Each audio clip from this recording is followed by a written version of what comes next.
గొర్రెలు ఏం చేస్తాయి, మేకలు ఏం చేస్తాయి, ఆవులు ఏం చేస్తాయి, అప్పుడు ఆడవాళ్ళు ఏం చేస్తారు?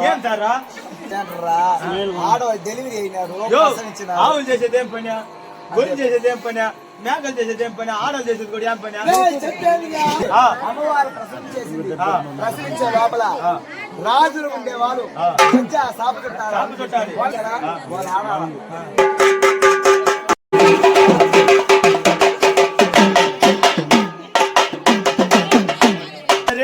బుద్ధాక మాత్రం బాగా తీసుకుని ఉండాలి. చూసినారు ఈ యాదవులు ఈ యాదవులంతా వచ్చినట్లే నా పోతూ. యాదవులు కాదురా యాదవులు. యాదవులు దయ్యా వీళ్ళ యాదవులు గొల్లోళ్ళు. అదే గొల్లోళ్ళు. నేను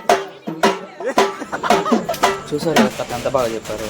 గమగమ్మని బూతులు తిట్టడం ఇష్టం కాబట్టి అమ్మవారిని అయితే బూతులతో అయితే తిడతారు. ఇప్పుడైతే పొంగల్ కూడా అయిపోయాయి. ఇప్పుడైతే పొంగుపాలు తీస్తారు. రాజు మంత్రి అయితే పొంగుపాలు అయితే తీస్తారు. ఇప్పుడు అది కూడా ఎలా చేస్తారో చూడండి.